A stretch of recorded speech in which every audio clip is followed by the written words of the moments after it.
Princess and the Pea. In a distant land there lived a prince who decided one day that he wanted nothing more in the world than to marry a beautiful princess. His parents, the king and queen, agreed that he was now old enough to marry and wished him well in his hunt. For the next 2 years he journeyed far and wide to find his perfect wife, but the prince was a very choosy person, and although he met lots of princesses along the way, he always found something wrong with them.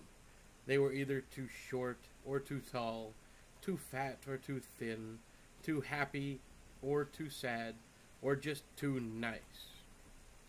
When he returned home, he was very upset that he couldn't find the right princess to marry. "There, there," said the queen, comforting her son. "I know it must be terribly upsetting for you, dear, but I'm sure that the right princess will come along one day." "But I might be an old man by the time that happens," moaned the unfortunate prince. "Now," said his father, the king, "things aren't that bad. You're still young, rich, handsome, and a prince. You're bound to find the right girl soon." "But when?" cried the prince. In truth, the king and queen were a bit fed up with their son, who was acting a bit spoiled, and decided to send him away to another of their other castles for a complete rest.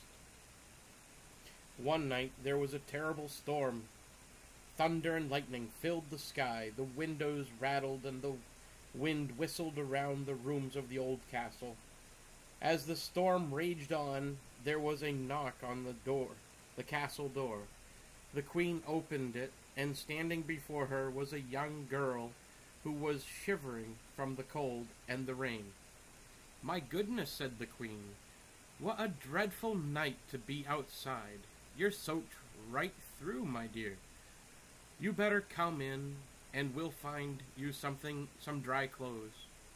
"How kind of you," said the girl. The queen led her to the drawing room, where she could dry herself by the large crackling fire.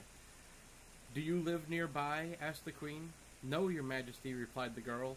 "I'm a princess from another land. My carriage is stuck in the mud a little way down the road."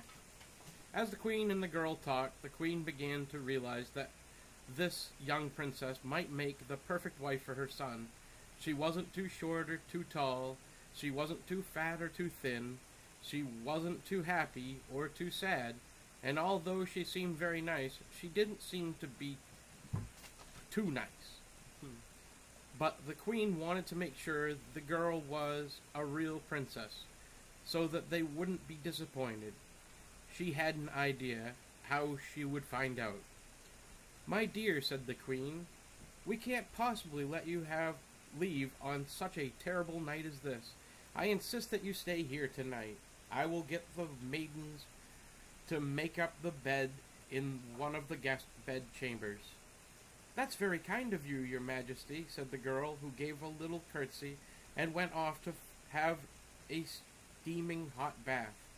The queen told her maids to collect as many mattresses and quilts as they could find, and to stack them on the guest bed.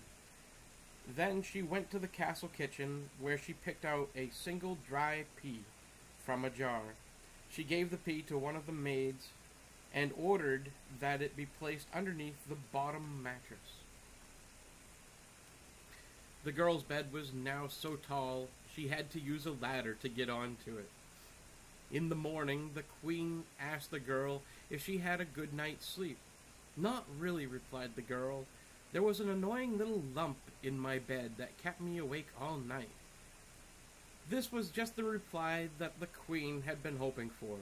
Only a real princess would have been able to feel a pea under all those mattresses and quilts. When the queen introduced her son to the prince, they liked each other immediately. She's neither too short or too tall," the prince told his parents, "too fat or too thin, too happy or too sad, or just plain old too nice. In fact, she's just perfect for me." The prince and the princess got married, and the pea was put in a special case in the town's museum, For many years, the local people delighted in telling visitors the famous story of the princess and the pea.